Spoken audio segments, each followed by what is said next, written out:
Jacksonville Party. Or Jackson Party, Jacksonville.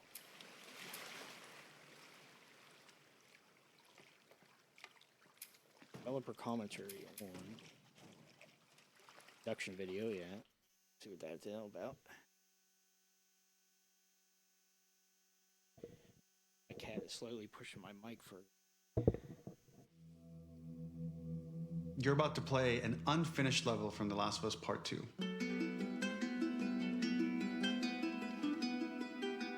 The reason we added this section is there are a few sequences, and we picked the 3 of the best ones, that we cut from the game. You know, often we build a game that's much bigger than what ends up being the final product.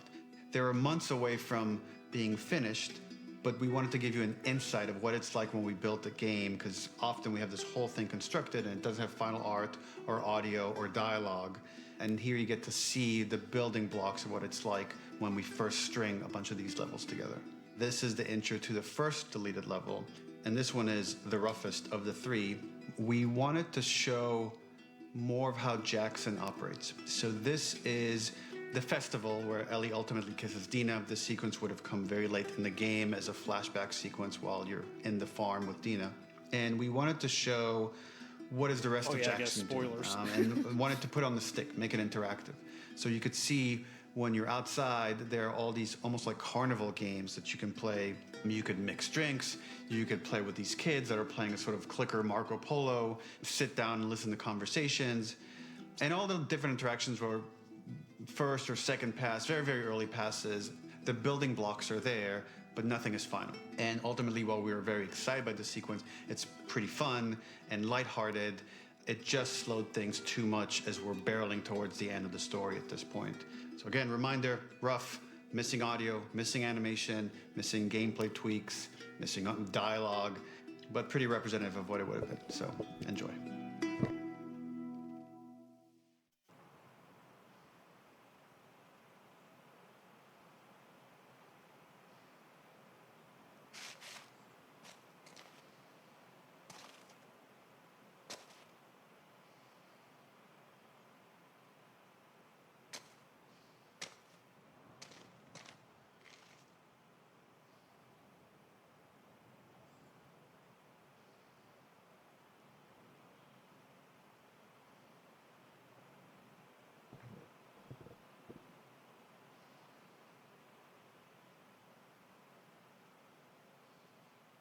All right. Come on, buddy.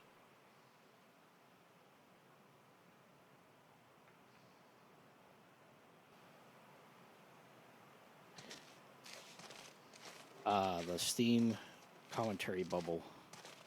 Originally, this level was going to transition us to farm. We would go all the way through to the dance, where Ellie and Dina share their first kiss. Then we would play through farm, and when Ellie plays the guitar at night, she would remember the Seth incident. So, the opening for this was a little tricky. We needed it to match at least a little what you might expect emotionally coming from prior beats, because we were already purposefully disorienting you in time and space.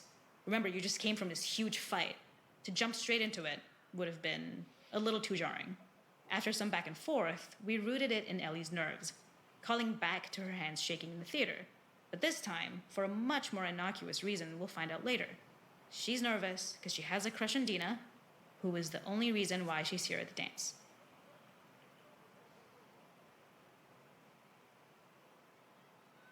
All right, let's continue, I guess.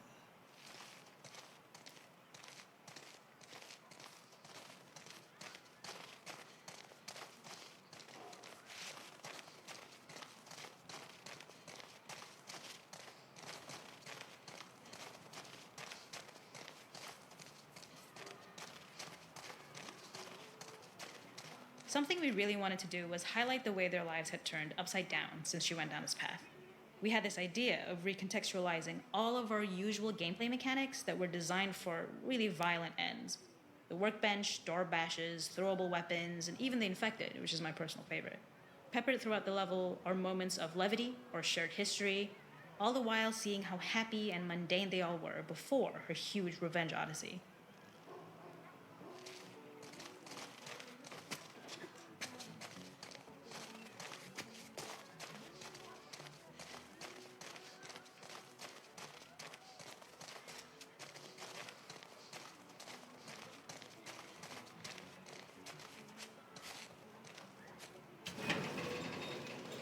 Oh, wow.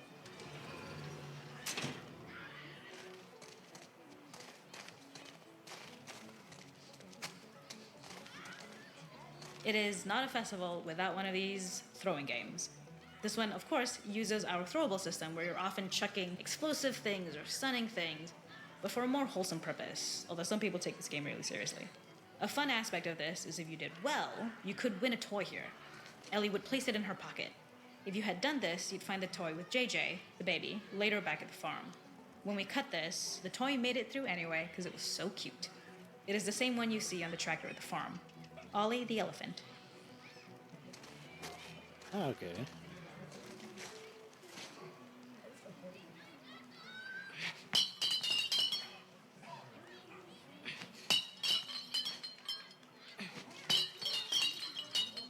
Did I win?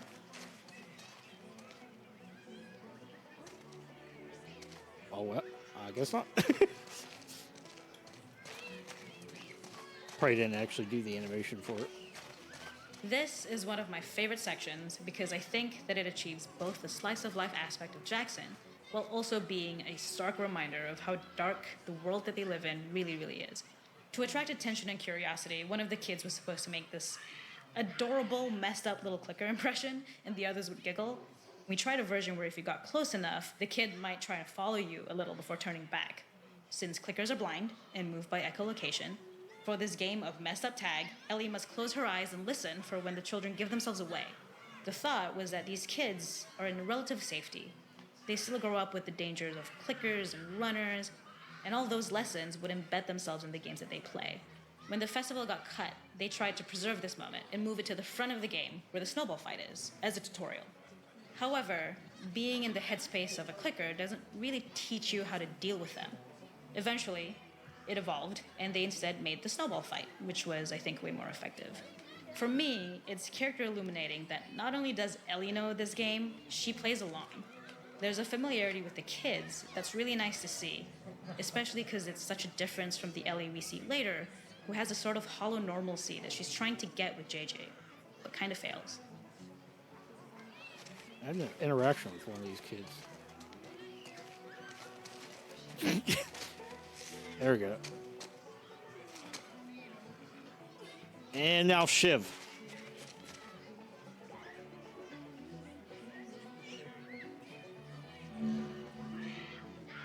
Oh, now I'm a clicker.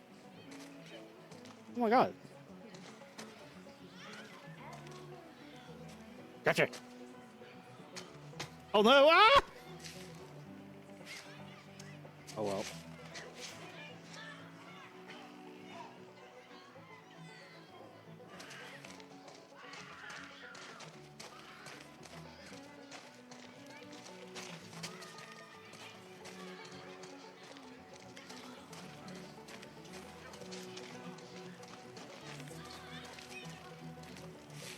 Might be an opportunity to sit and chill.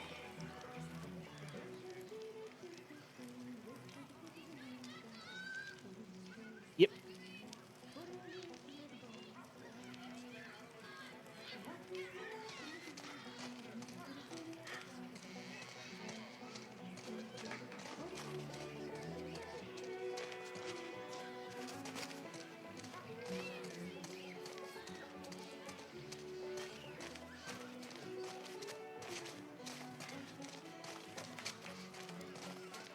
We use our workbench a lot to make a lot of things that kill and maim and hurt people.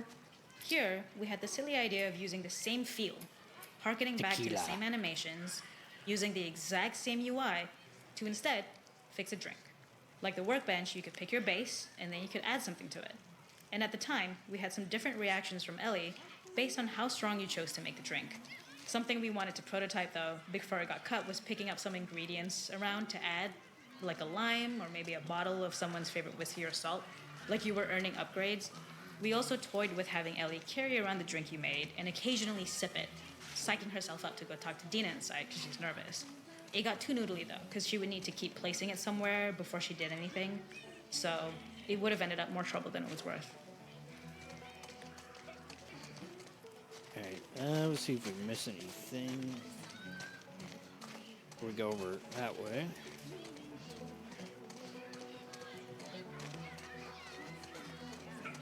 Ooh.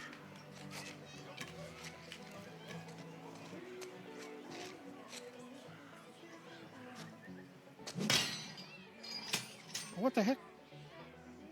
I did it perfectly.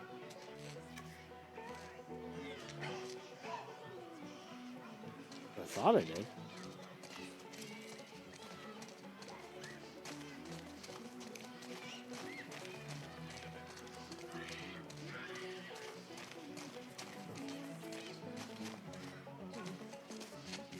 That might be actually where we have to go. Let's check over here first.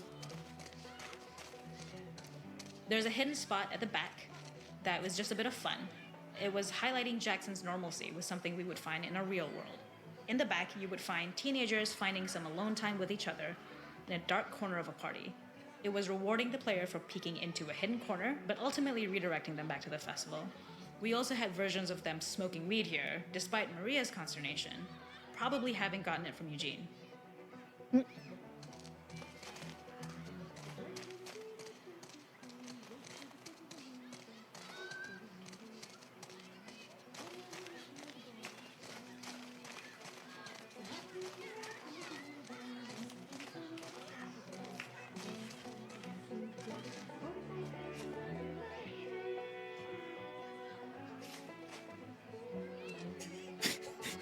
The awkward silence with a completely empty building.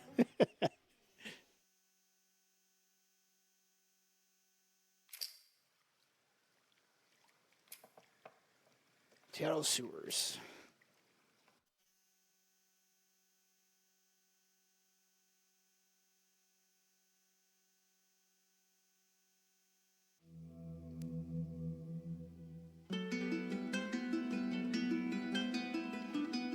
In this second deleted level, which is an extended sequence of the sewers in Seattle, this comes on the heels of where Ellie goes into a building and she survives an attack by stalkers and gets thrown out of a window and gets swept away by the current. And then we cut this section that used to be there in the final game. Now you will get to play it. So this was a way to get a bit more interesting puzzles, interesting traversal, figure out how Ellie can navigate the sewers with the fighting current. Ultimately, with a lot of these levels and these sequences, the reason why we cut them were for pacing purposes. But here it is for you in this very kind of raw form that part of it will feel finished, parts of it will feel like assets are missing as far as audio, animation won't be final, but it's a glimpse into what a game looks like when it's months away from finishing. Enjoy. Okay.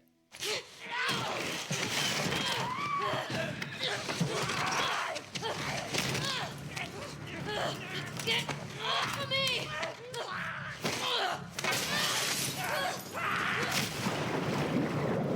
I remember that point in the main game.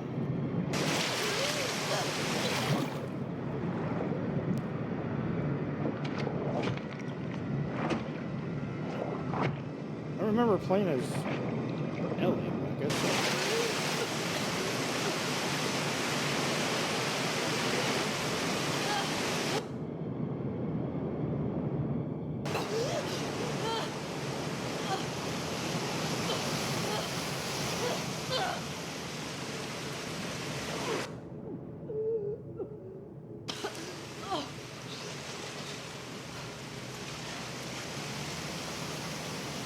Yep, yep. Okay. Still moving. Okay.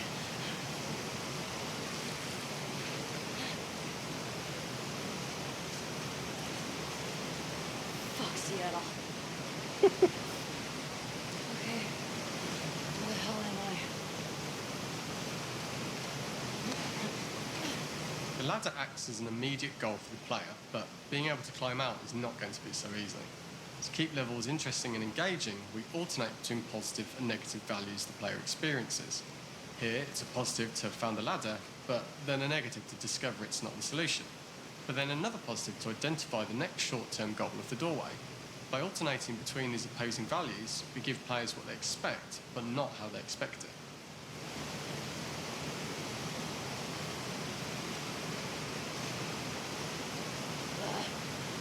Fucking kidding me.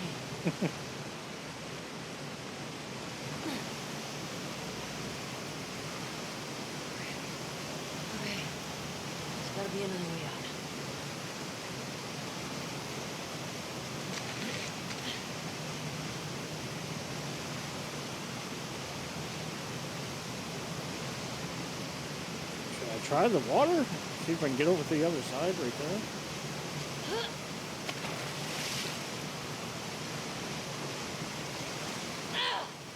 Ow. Yep. This level, internally known as Fine Nora, was quite long in duration as we had to make Ellie traverse a far distance to the opposite side of downtown Seattle. The sewer section was originally longer than what we released the game with, approximately 10 minutes more. This was one of the few areas of the game that used water flow as part of a traversal puzzle. The player has to go upstream to use the current to get to the platform to reach the other side. We mostly cut this mechanic game-wide, however it remained in essence in the section swimming to the aquarium as Ellie when you were avoiding the waves.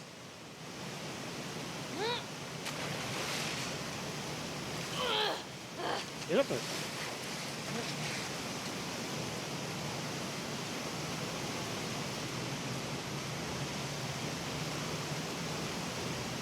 When players reach the doorway and enter into the room, they're faced with a dead end.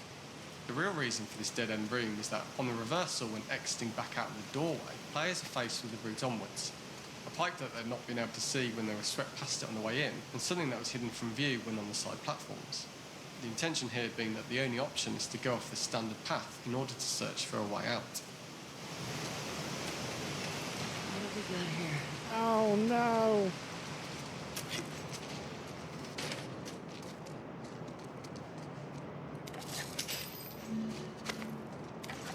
Yeah, let's get all these supplies that probably won't even get to use.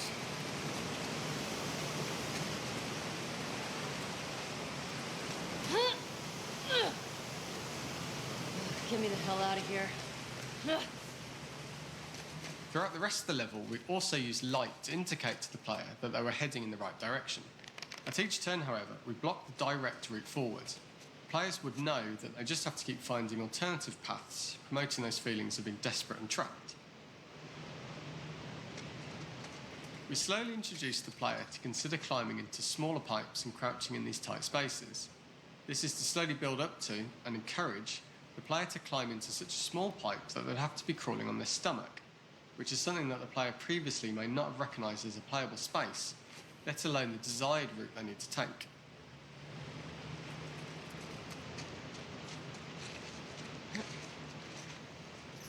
Up and out. Just keep going up and out.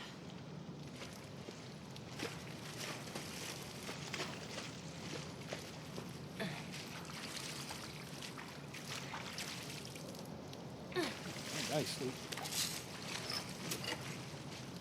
This actually reminds me of the like sewer area in Half-Life 2. Like how there's a little hidden nooks and crannies. We added a tiny space just to reward the player's exploration with a pickup item, and we made sure it was something that made sense that you'd find in this area. A canister and all the garbage that had been washed into the sewers from the surface. We loved the idea of making Ellie prone through a tiny, dirty pipe in order to get out, as it was a great opportunity to use our prone mechanic. A unique camera setup was created to support crawling in these pipes, as the standard prone camera is much higher above the player. We also created custom collision in order for Ellie to manoeuvre in these tight spaces easily.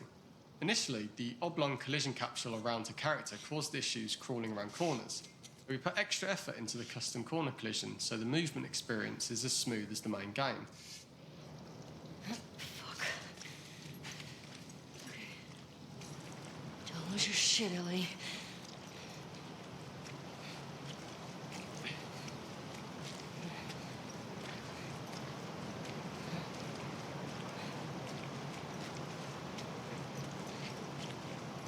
Speaking of shit.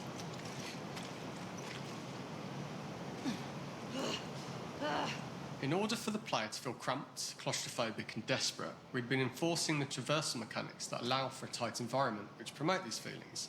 We introduced the use of the squeeze-through so that we can keep the player feeling enclosed and tight, but without repeating the same geometry. Here we change from low ceilings with wider walls to high ceilings and tight walls to change up the spatial pacing and keep the level from repeating itself.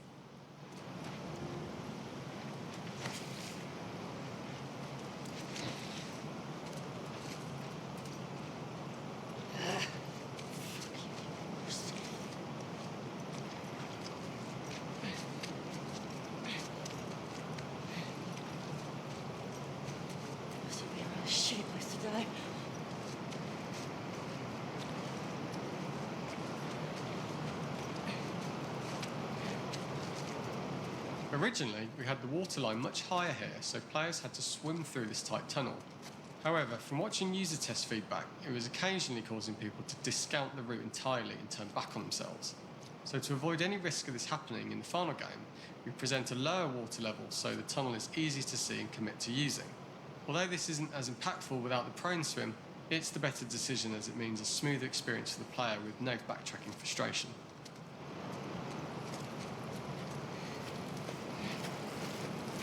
As we surface from the water and over the crest of the slope, we reveal what is further in this tunnel.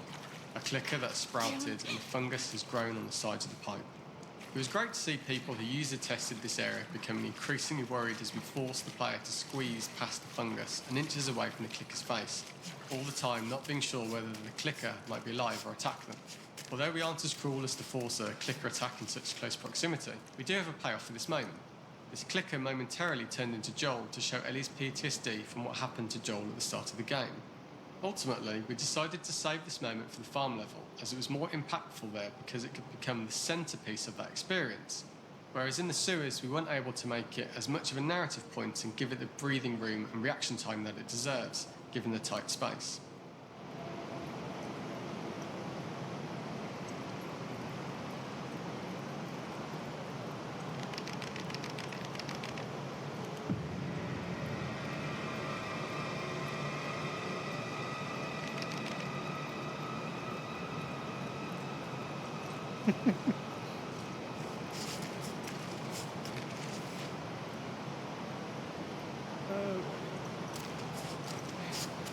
Now we're heading down. Now we're sliding down.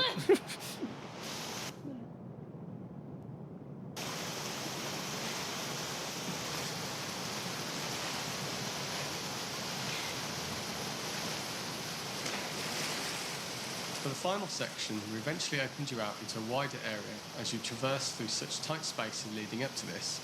So changing the environmental pacing makes it begin to feel like we're coming to the end of Ellie's ordeal. An earlier iteration used the current that we'd shown at the start for a slightly tougher traversal puzzle to conclude the sewers. The ladder was clearly visible from most of the area, but the player was faced with a fast-flowing torrent of water they couldn't cross. If the player attempted to jump into the water, they were not able to swim across the ladder due to the water's speed. But instead, they had to traverse the pipe running along the top of the space in order to get across the water.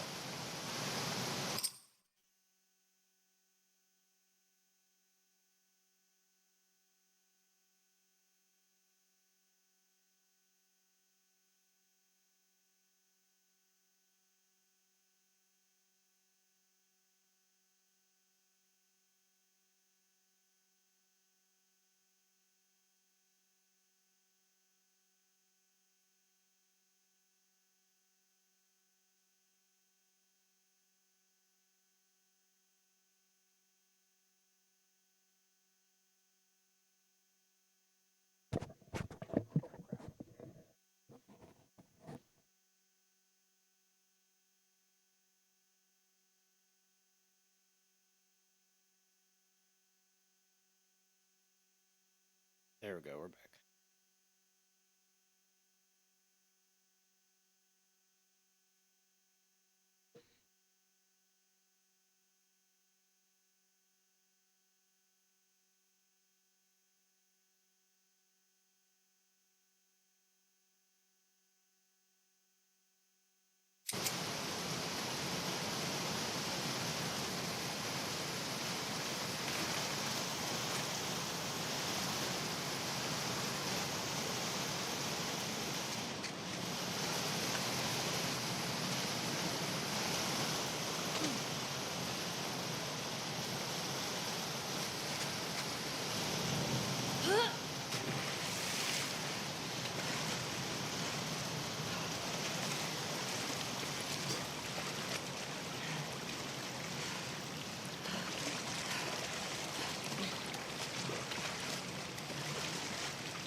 forgot I could dive.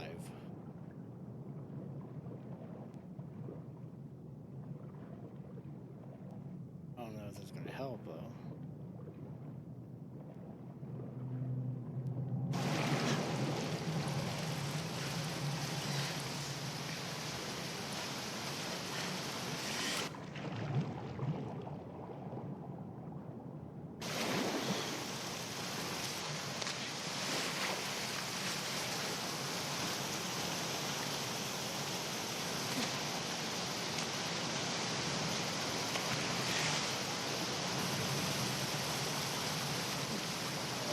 Kind of made it look like I could jump up there.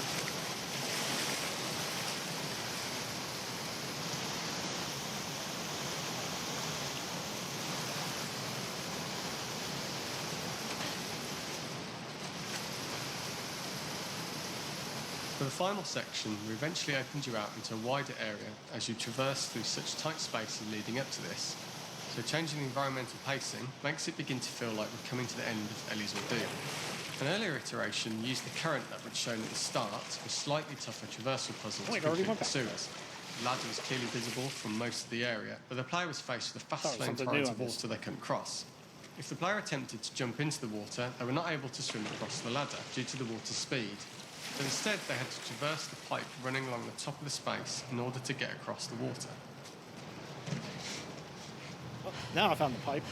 Using this pipe was retained in the iteration we shipped with, as it's the last of the extreme methods Ellie has to undergo in order to escape the sewers, and what she will go through in her pursuit of revenge.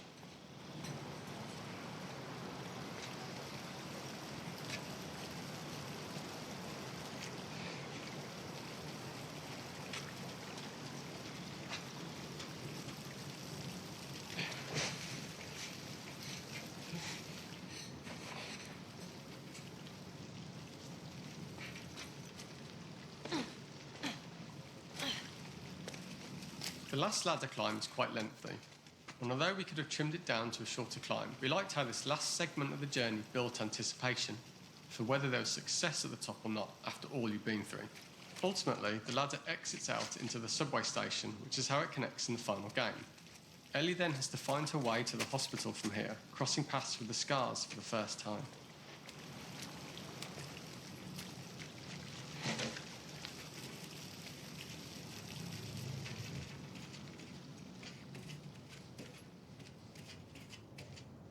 Oh, what a thrill.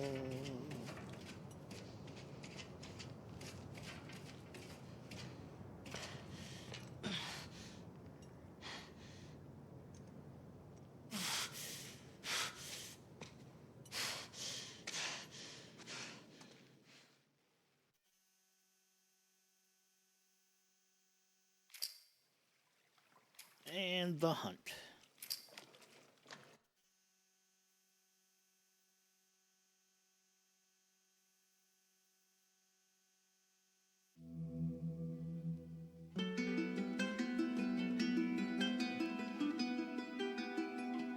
For this third and final deleted level, what we call the boar hunt sequence, this was a sequence pretty late in the game. It was right after the whole Seattle Abby sequence where Abby spares Ellie. And then we wanted to come back into Ellie's story, but keep it a bit mysterious of how much time has passed, where is Ellie now? So we're coming in on Ellie and she's following a trail of blood. And we wanted to mirror in a way the deer hunt sequence from the first game, but this time do it with a boar. And there's something with Ellie that now she can't let go of this violence. She's pursuing it, even against this innocent animal.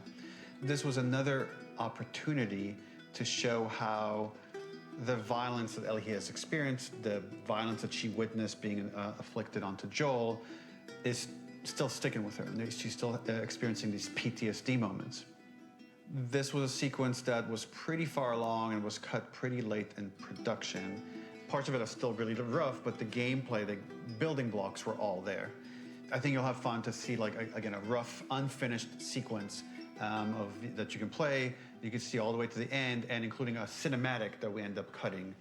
And the remnants of the sequence ended up being mentioned in Ellie's journal.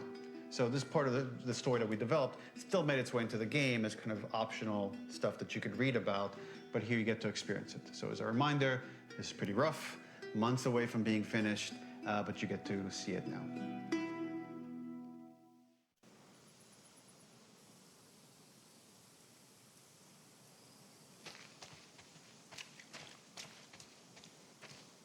So the boar hunt was one of the hardest levels for me to work on. It was a huge challenge with the systems that we had, and we kept trying, but it never felt quite right. Originally, the level happened after the Jackson Festival, which also got cut, but before Farm. Once the festival got cut, it became the prologue to Farm. The intended experience is that we jump forward in time after the fight with Abby in the theater. We don't know where Dina is. We likely assume she's dead because she was just bleeding out. Ellie is alone. Her hair is short. So maybe this is the future or the present. And she's hunting. Hunting who? Abby still?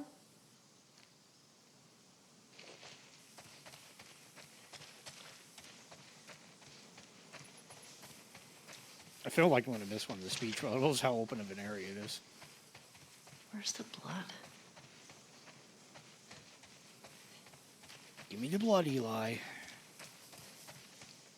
There it is.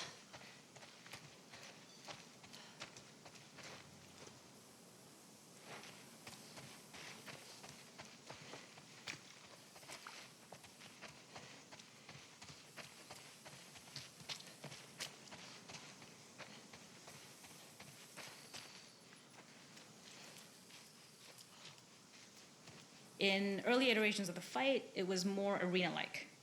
The player slowly whittles down the boar's health. Ellie gets more visceral and more vicious. We get a little worried about her. As the boar gets weaker, more panicked, more feral, and we start feeling sympathetic to the boar was the hope. In all of these iterations, especially of these wider areas, it required custom AI and scripting to make sure it continued to feel organic as an animal, but we really needed it to do specific stuff. It needed to be able to close distances really, really quickly. It needed to charge to attack, but we wanted the feeling of hunting, so we needed to track it down from afar. And we also needed to discourage the player from attacking the boar when it's that close, or it would kind of turn into this melee kerfuffle. How do we do this in our world while keeping the boar believable?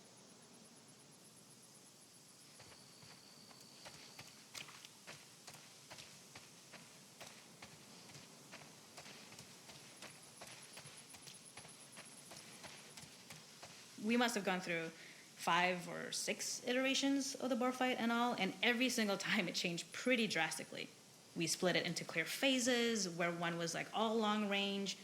We tried another where you're getting close and you get the jump on it quite literally. You're jumping off of a rock to attack it.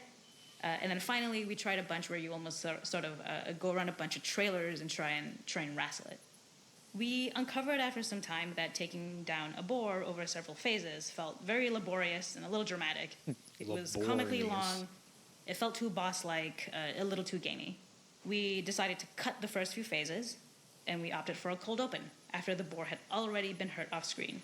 So that allowed us to focus on feeling like we're closing in on prey and to introduce the boar when it was at its most dangerous.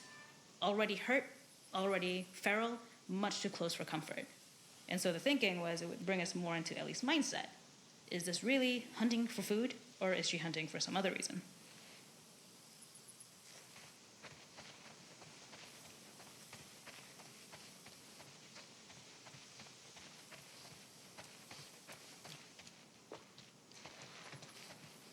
I think I got him all.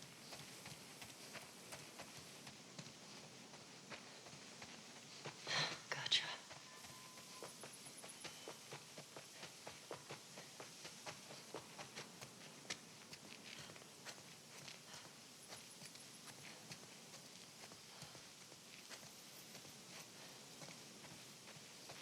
Mountain General Store.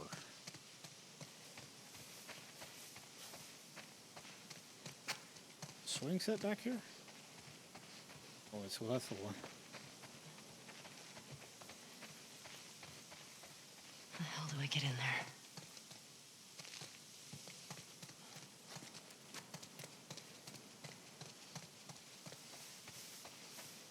Maybe the open door.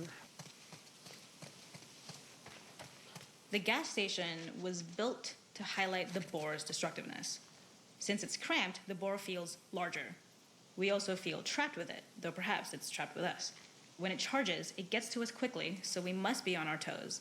This made it more aligned with Ellie's sort of hunting for trouble mindset. Listening became more important, as well as moving around slowly so it didn't hear you. Could you spot it before it saw or heard you? And could you get a shot off quickly enough so you could dodge out of the way? Or is the shot worth the cost after? It feels like a gamble. By the end of the fight, everything would likely be in shambles, the boar would burst through the back, and Ellie would follow it and finally enact revenge. All right, before we go in there, let's see if there's anything cool this way.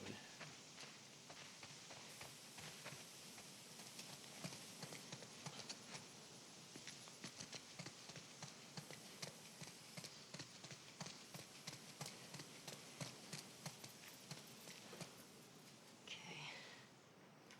I can't see shit. Uh-oh.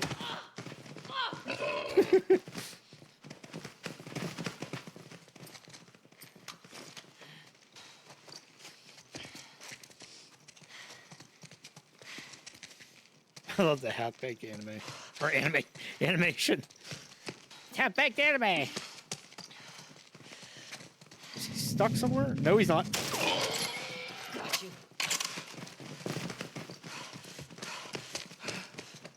Trying to help you. Oh, God.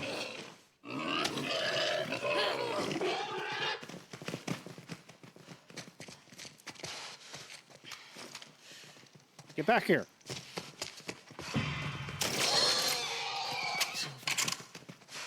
Let me help you by killing you. Nowhere to run. The boar kill was supposed to be anything but glorious.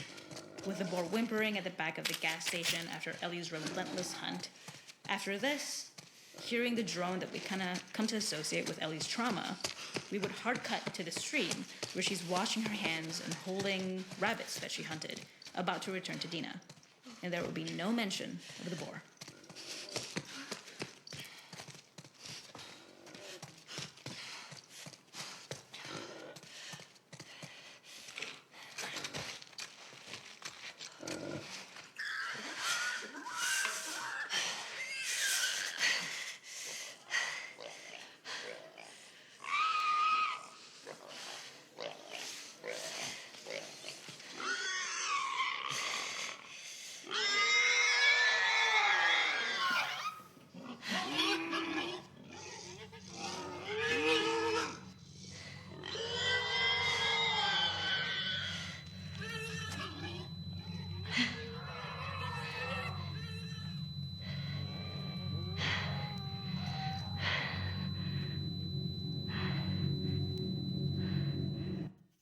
Vietnam!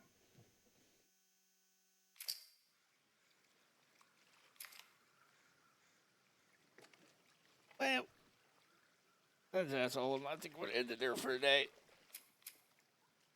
Yeah, $50, never played the game before. I would say, yeah, go ahead and get it as an upgrade for the PS5. And $10 is not that bad if you wanted to play the return mode and these bonus levels. But yeah, other than that, appreciate if you watch it. I'll see you next time. Bye.